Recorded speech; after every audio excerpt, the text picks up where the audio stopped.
Some of my family has seen this piece before. Some of my family has seen this piece because I take it as a video game on a memory stick to their house and make them play it. So they get subjected to it in varying levels. You know, I think my mom is becoming less embarrassed about my artwork as I get older.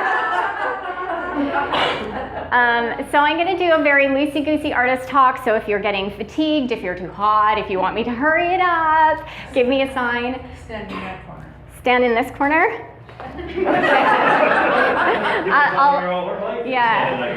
I'll need to go across to change my slides unless someone else wants to do it.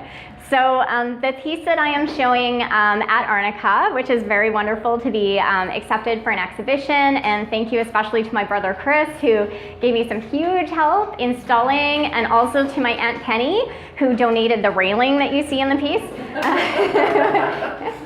So this is a shot from the game. This is the new level that I created for Kamloops, and it's called Vinyl Village. And it's sort of a suggestion by my husband when I was thinking, this video game, I should backtrack a little bit, is called Labyrinth.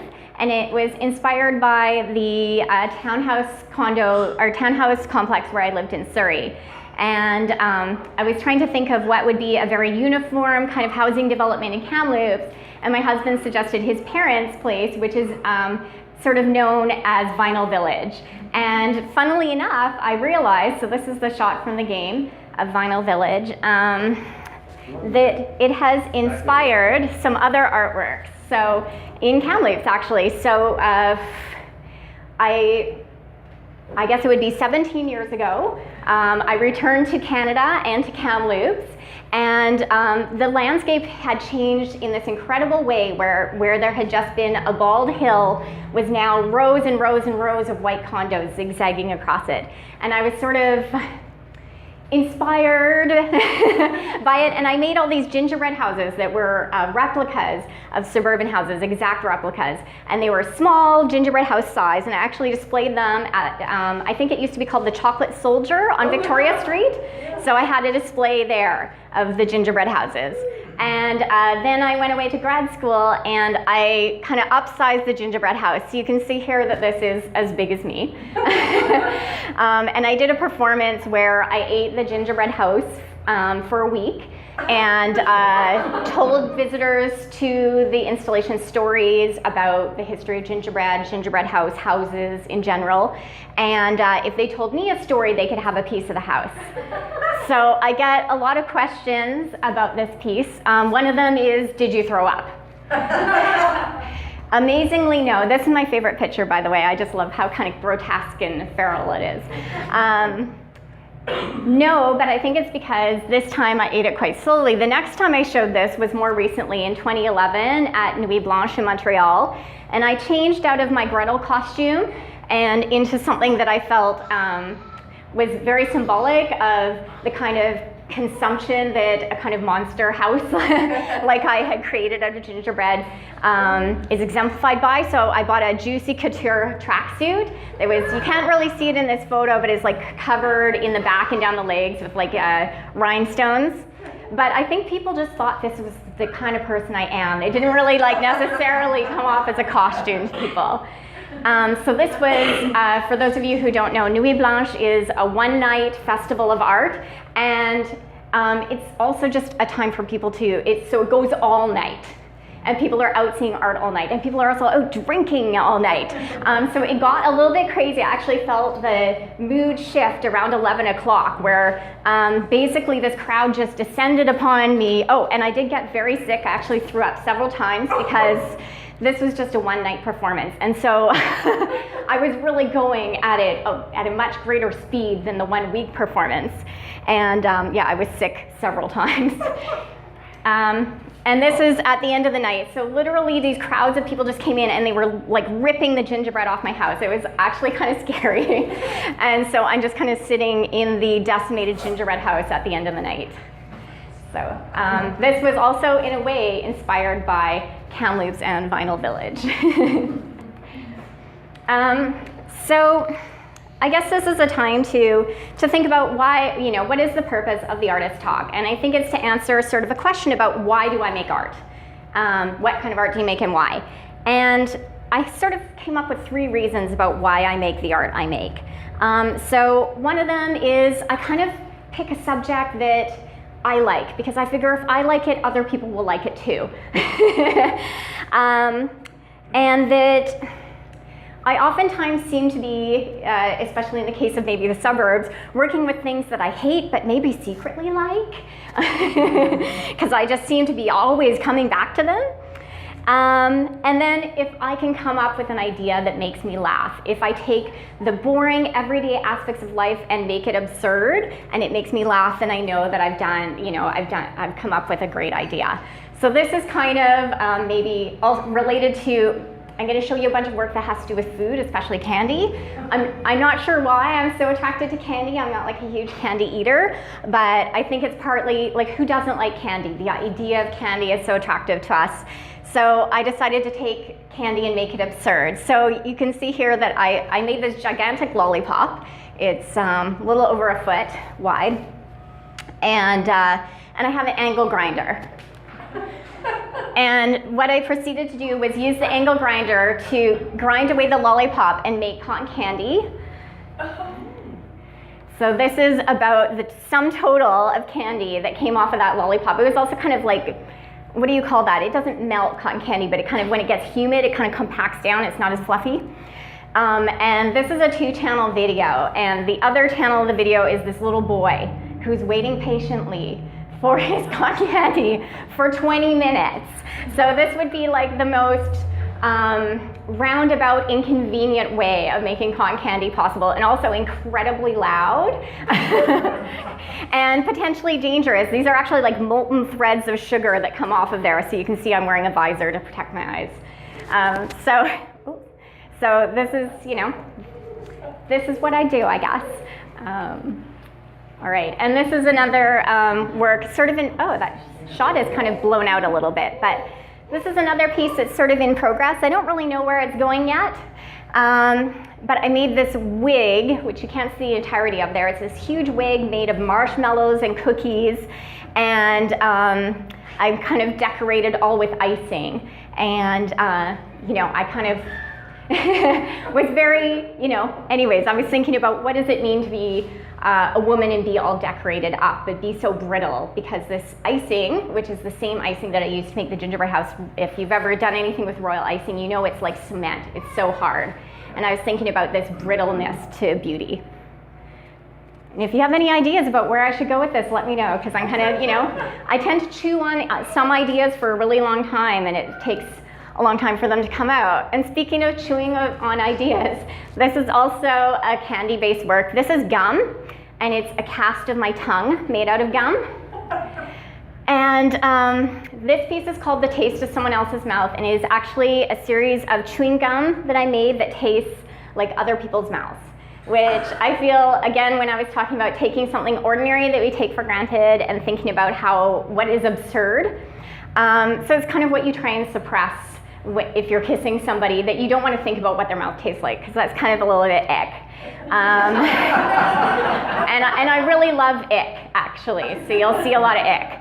And then I also thought, if you were putting this gum tongue in your mouth and then chewing it, it's so wrong to be chewing on a tongue, like it's creepy. So kind of all of these things together. So I've been working with this piece for a while, and I've been working on this piece since 2003, I think, so a really long time actually. And I feel like I'm getting closer to like actually getting it into the gallery. And this is one of the challenges I have, is when I come up with a crazy idea, is sometimes it's hard to translate it into something I can exhibit. So this also includes a video component where I was tracing words with my tongue on a fogged up piece of glass, and these words were from my diary when I was doing that project, basically when I was tasting people's mouths.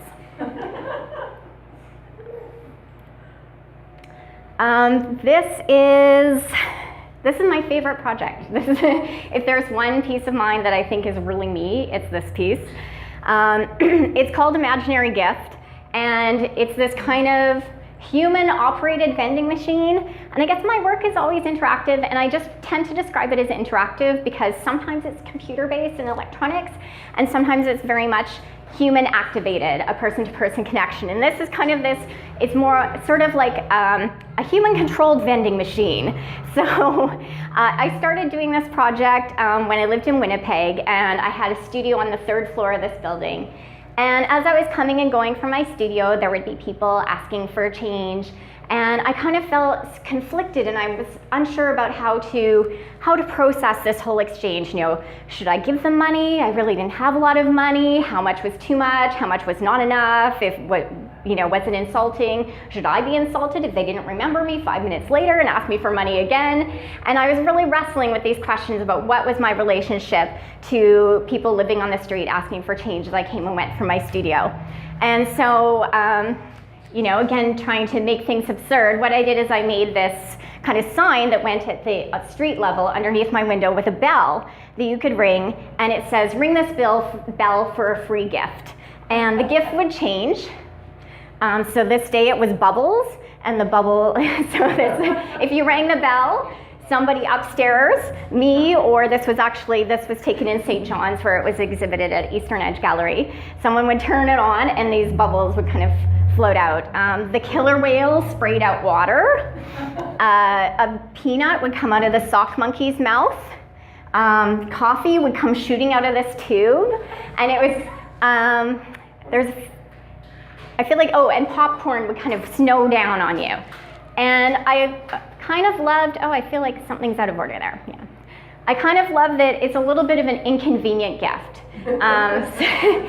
So the unwanted gift or the unpleasant gift is something that I find was the subject of my master's thesis, and something that I kind of come to again and again. So the coffee, it was kind of a nice thing and a gift, but also because it was traveling 3 stories, it would like really shoot into the cup and kind of splash your hand.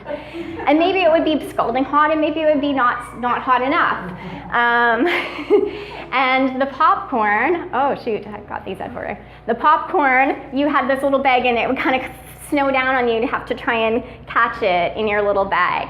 So I really kind of like the things that are kind of delightful. You know, I kind of think getting caught in a flurry of popcorn is delightful, but at the same time, it was really messy, and you know, if you really wanted popcorn, not that satisfying.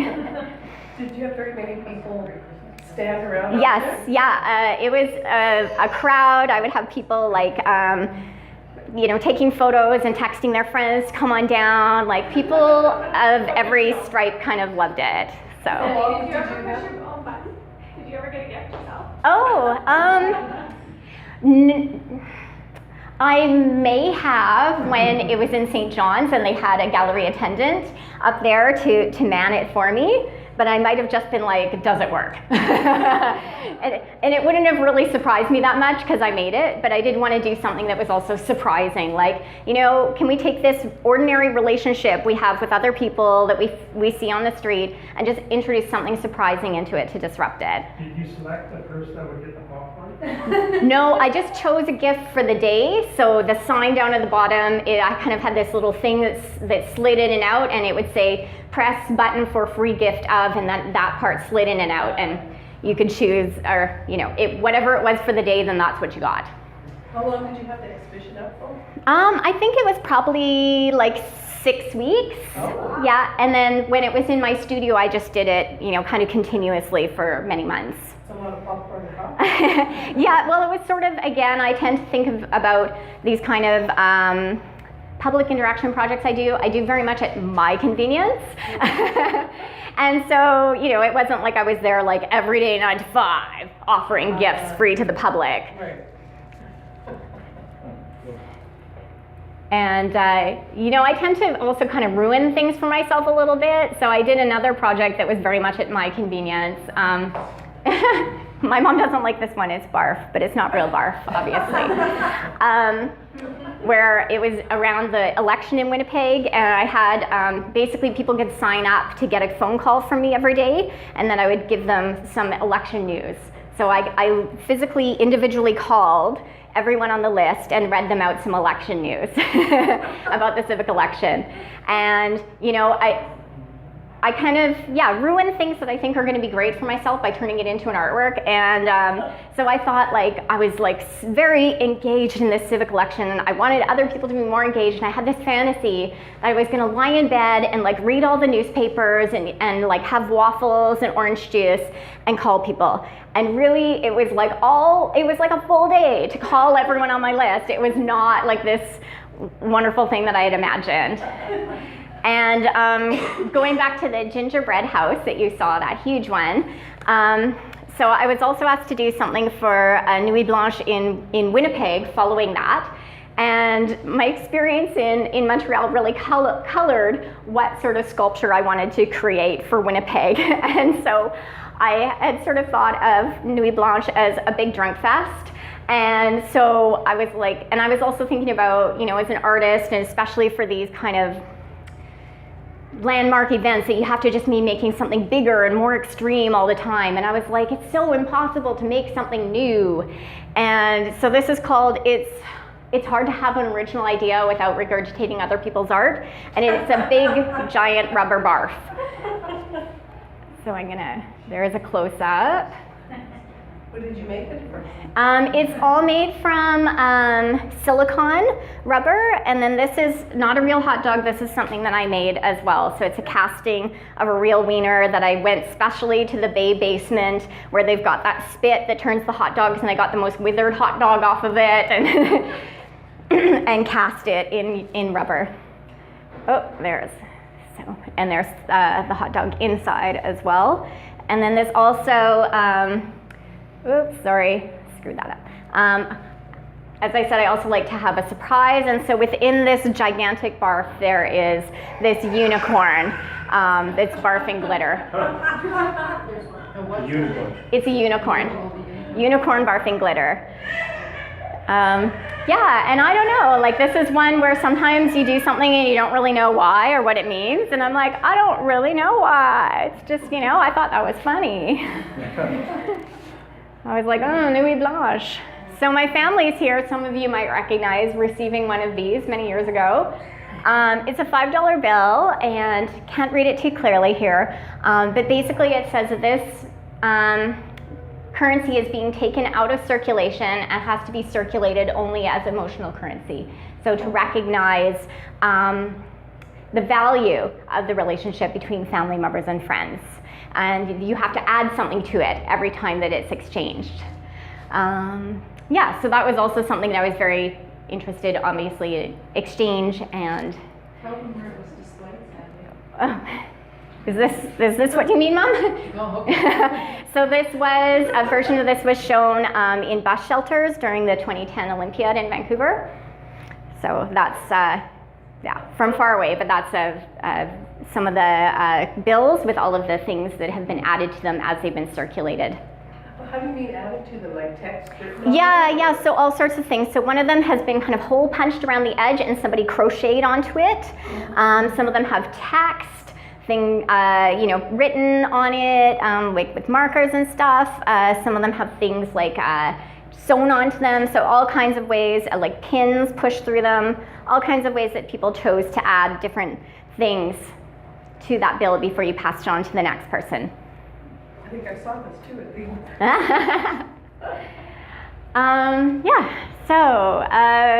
the things that I like. So music and DJing was kind of an important part of my life when I was younger.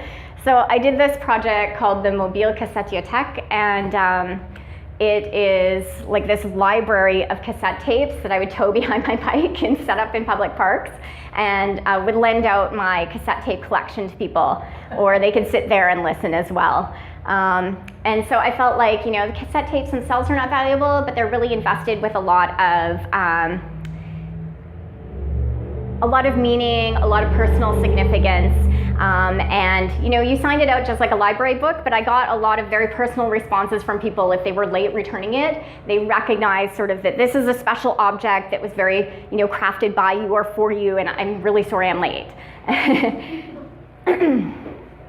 So that kind of, it's a kind of ordinary thing, but it's invested with something so much more than what the object is, with something that was really of interest to me. Okay, and I always refer to this work as my greatest hit. It's called The Mixer, the Ultimate Skate Activity Center. And this is sort of when, this is kind of going to talk about video games now. So I was a skateboarder, I guess growing up in my teens and 20s, and my brother was one of my favorite people to go skateboarding with. Mostly because, I found it very hard to be taken seriously as a girl who skateboarded. I wasn't skateboarding to meet boy skaters, I actually liked skateboarding. And every time I went to the skate park, I really hated it because I would get quite stared at for a while, and then eventually, usually one guy, sort of an emissary from the male skateboarders, would come up to me and say, "You're really good for a girl." And I was like, you are trying so hard to be nice, and you don't even realize that you've just kind of put down my entire gender. It would pull different samples taken from the video game from a sampler, and based on your movement, put them together. And so basically you could DJ samples of audio from the game by moving over the ramp. So by skateboarding, you could create music. It's sort of how that works. You were encouraged to skateboard on? This is too small to really be much use for skateboarding, so it was really just, people could walk over it. Right. And I was quite surprised that a lot of it was not surprising that this project was extremely popular with kind of preteen boys.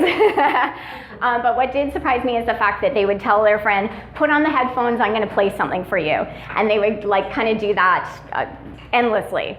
And the other thing is that I had a copy of the video game there, the Tony Hawk's Pro Skater 2, and I did a residency where it was my job to go to the gallery every day and play this video game with other people. And so again, I'm always kind of interested in how you can kind of connect people, and I thought, video games have this reputation as being antisocial, that you're in a world by yourself, but in fact they are very social. And I don't have a slide in here, but there would be a massive crowd all gathered around, all commenting on the game, all kind of playing together. And I thought that was very interesting and different to how we think of video games. And then this game actually had some things that you could edit. It was just part of the game. So I created a character called Little Sandee, and there was in this version of the game, you only had an option to create a male skateboarder. And I thought that kind of reflected my experience as a girl skateboarder who, basically I tried to erase any external signifiers of being a girl, and I really looked like a boy. So that's Little Sandee from the game. And then also I recreated the skateboard park from River Street in Kamloops in the game, sort of from my memory, so not sure if it's totally accurate. And then again, using things that were built into the game, use it to kind of tell stories about what my experience as a girl skateboarder was.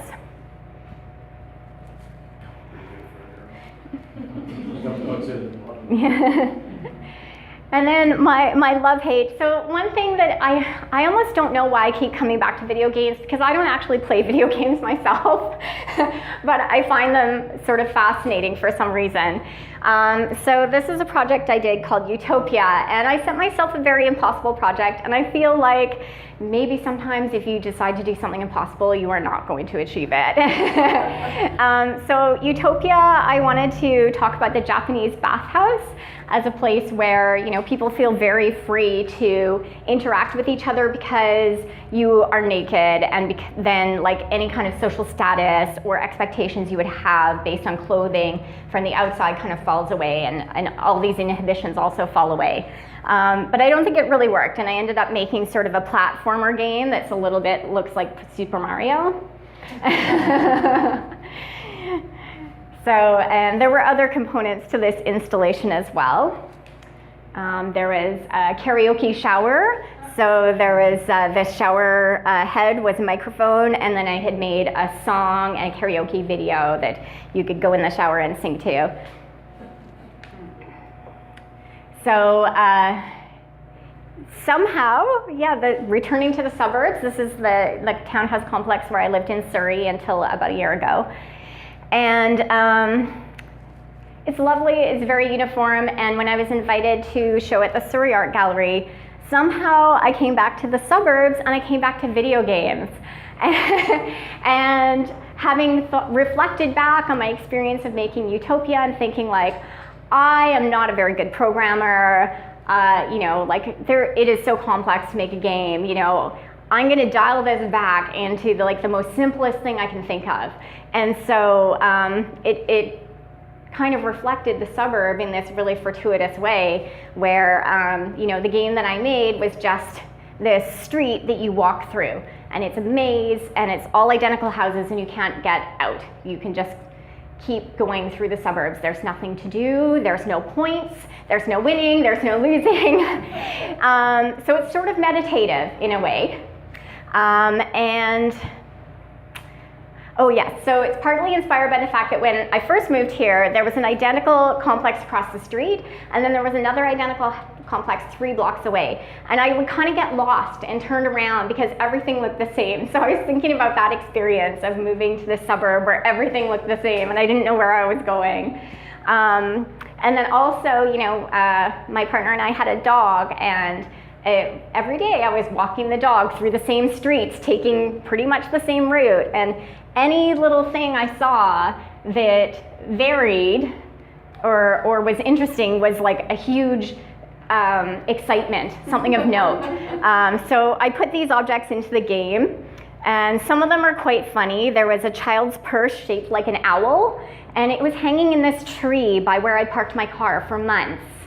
Our neighbor across the street had this creepy rolled up blanket or tarp sitting in his driveway that really looked like it had a body under it. And then one time I was walking the dog, and there was a whole panini, like looked brand new and very fancy, just sitting on the lawn, like in the grassy median in the middle of the street. And I just thought, like, how did it get there? So there are some, Terrell was asking me earlier, like she was waiting to see these surprising details in the game. And honestly, they are few and far between because those experiences for me were also few and far between. Okay, and at the same time as I was doing that, so I took 6 months off of work, and all I did for probably 14 hours a day was work on this video game, work on this video game. So even though I tried to reduce it down to like the simplest thing possible to make, it was still like this incredible amount of work that, like, you know, you can't help but, reflecting back, minimize how much work it really was. It was so much work. So at the same time, I kind of needed to get out of the computer world for a bit, and I was also inspired by another suburban space, which was this vacant field that was supposed to be developed into a park but never had been, and the grass there had grown up over 6 feet tall. And so I rented a weed whacker from Home Depot, and I cut this winding path through it, and I put this balloon in the middle. And I think I have a better shot. Oh, I don't, sorry. The balloon says sorry. I couldn't think of anything better to put here. So I kind of wanted to lure people off the street and into this field to have this experience of walking through this incredible tall grass, and then to find this at the end of that path. And the interesting thing is this balloon went missing every night. And once I found it on the play structure in our townhouse complex, and once months later, like at least 3 or 4 months later, I found it in somebody's garden about 4 blocks away. But I really needed to kind of get my head out of the computer for a while, and this also became an installation that was shown at Newton Pop-Up Gallery. And so they had asked me to put the balloon different places in Newton. So I did that, and then every day you could go around and maybe find the balloon. And there's a picture. So yeah, I just had photos kind of ranged around the video. And then, yeah, another thing I come back to for some reason in my work is balloons. So this piece is called Silver Lining and Les Larmes, and it's just this big cloud-shaped balloon that rains down broken glass and chandelier crystals.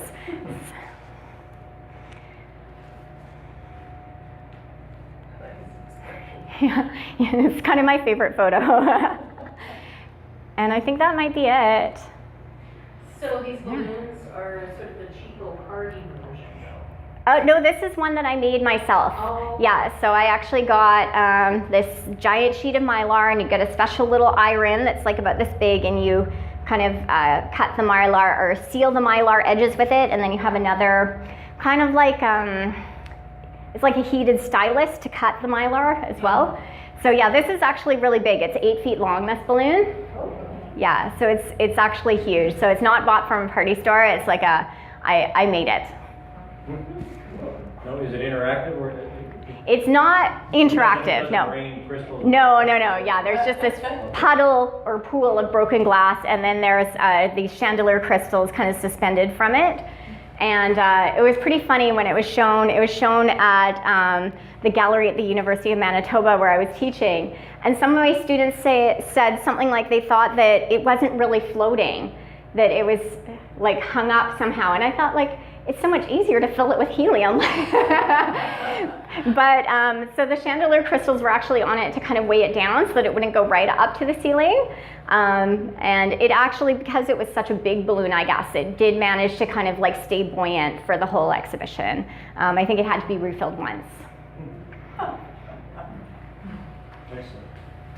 So, So yeah. interactiveness is definitely a strong aspect of your work. It is, and sometimes I do things like this where it's not interactive, and maybe I just want to make a thing that's just a thing, and I don't need to activate, and I don't need to worry about the technology not being right, and I mean, sometimes doing something with technology seems so easy, and then there are always the things that you did not expect.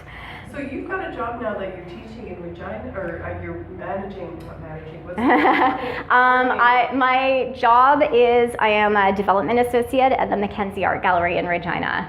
So does this give you time to do more of your art practice? Well, see, it's pretty new. So I was working part-time for a dance organization in Regina, and then I just switched my new job, which is 40 hours a week. So I went from 24 hours a week to 40 hours a week. But the dance organization, as we all know, well, maybe we don't all know, but anyone who's worked for a nonprofit or even volunteered for a nonprofit knows that maybe on paper this is how many hours you work, but you are volunteering usually an equal amount of hours. And so I found that with New Dance Horizons, that I was always kind of doing a little extra, always working weekends, always working evenings, always giving more of my time. So this is a big gallery, and it's a 40-hour-a-week position, but I'm hopeful. We'll see what happens. I'm still searching for that job that you don't take it with you when you leave, and you work 8:30 to 4:30, and then you're done, and you don't have to do any more work. I'm still searching. Yeah. McDonald's. Yeah. So you still want to do your art practice if you can? Oh, absolutely. And I think, I'm always able to carve out a little bit of time.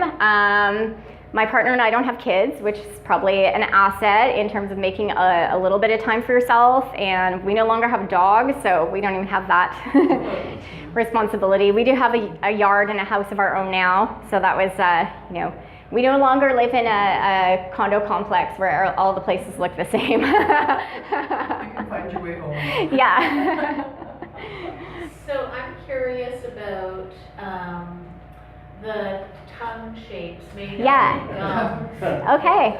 with the flavor of other people's mouths. Mhm. Now, how did you collect the Okay. flavor of other people's Okay, mouths? well, this is actually like an amazing story. So I did a residency at the Banff Center in 2003, and do you want me to go back to it? We're just going to turn the lights on. Okay, perfect. Turn on the lights. Yeah. Lights. I did a residency at the Banff Center in 2003, and the theme was candy.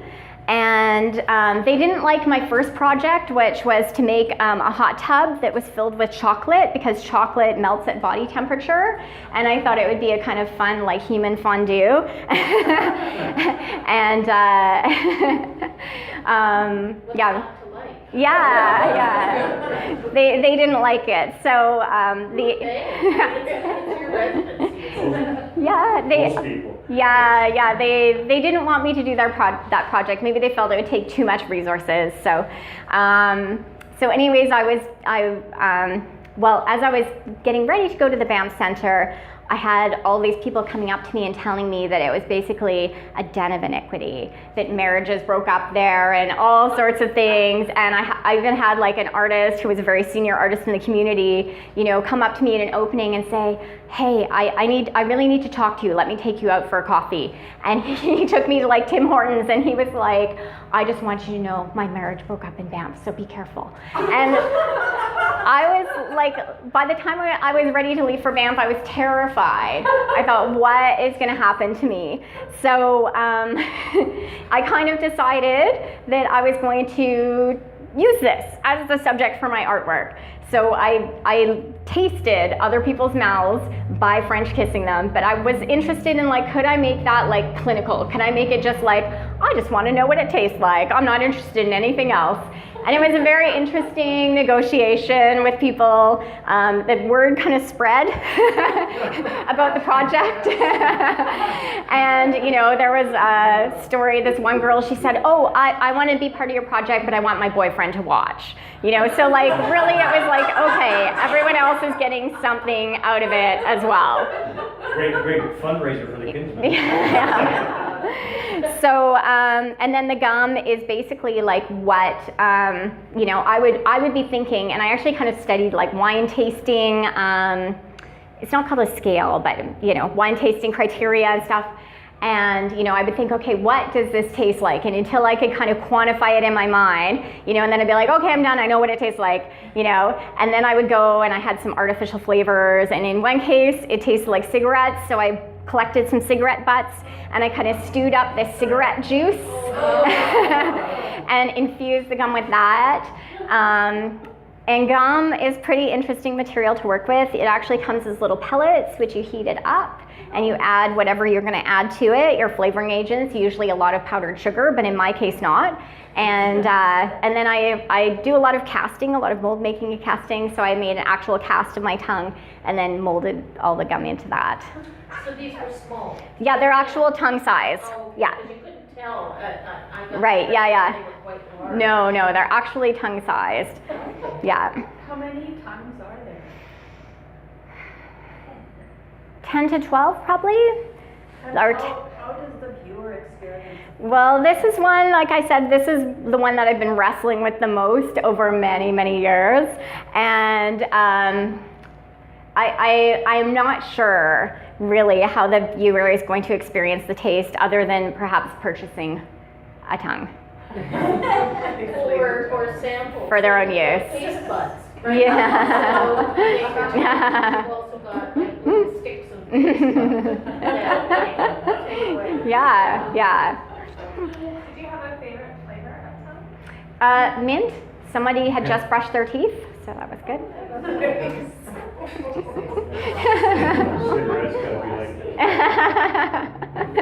like that. I really enjoyed the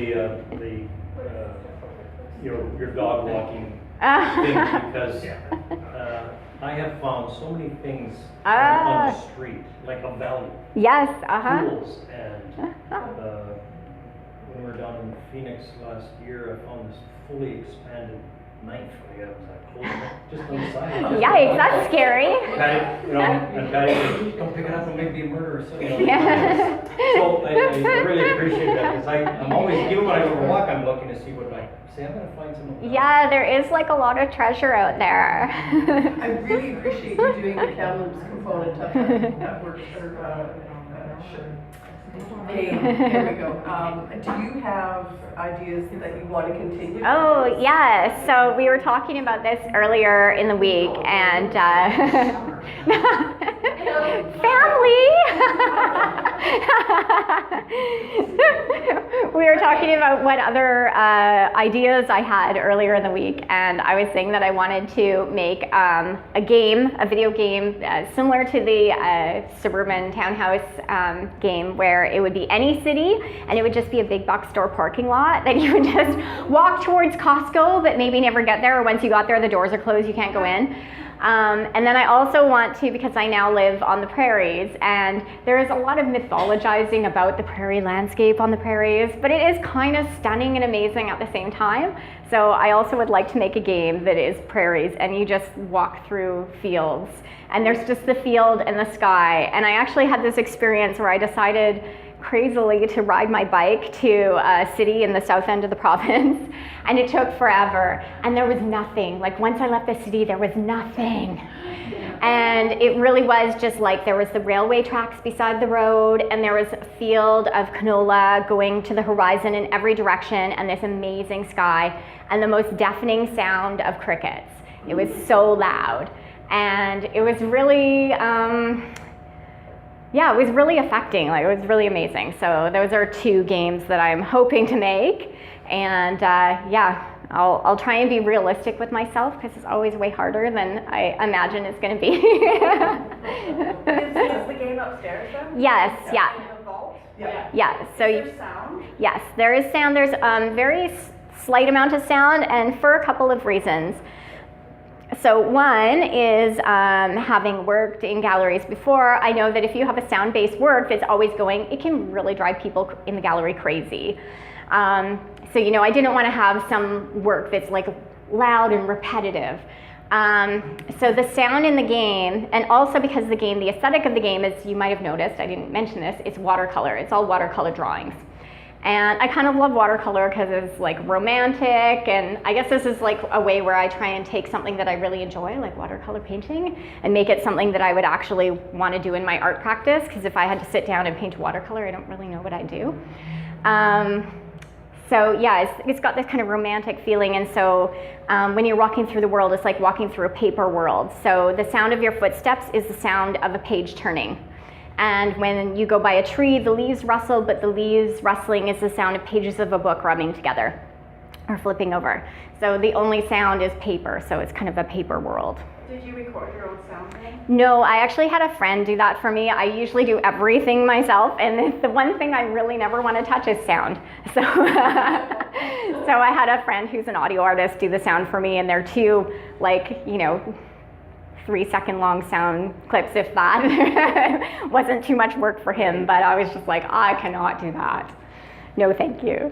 There's an interesting quality to your work here, because you were, at one point you said, you know, you're busy critiquing this, especially the sort of treacle end of living. But there's a secret part of you that maybe likes it.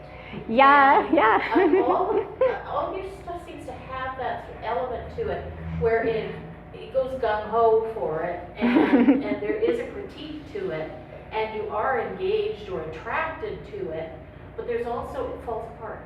Yeah. It has that artificiality to it. Because when you told me before that the soundtrack to this was like old radio shows, like blah, blah, blah, Oh, blah, yeah, like a Foley right? sound, like it's. So there's a kind of artificiality that just creeps in and lets the viewer know that this is a construct. This Right. is not.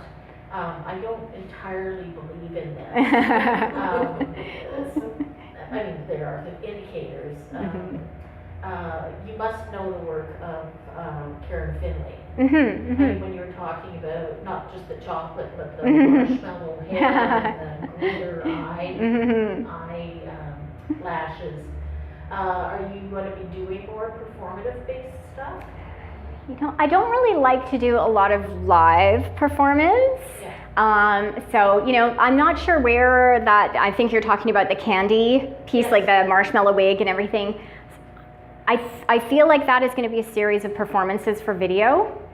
And it will be this kind of like, you know, over the top, like, yes, my whole face covered in icing rosettes. And then if I try and talk and move, it crumbles and falls apart. So, yeah. More as video as opposed to a live performance. Yeah, I find, yeah, I don't know, I guess maybe you can really control what people are looking at and how things are framed in video, and yeah, I don't know, some, you know, if it's kind of like an endurance performance, like eating the gingerbread house, I can, you know, I can kind of figure out how that should work, but I don't want to be like a person up on stage performing for an audience. I don't really, you know, that's not kind of how I work. It just doesn't work for me. Yeah. Yeah.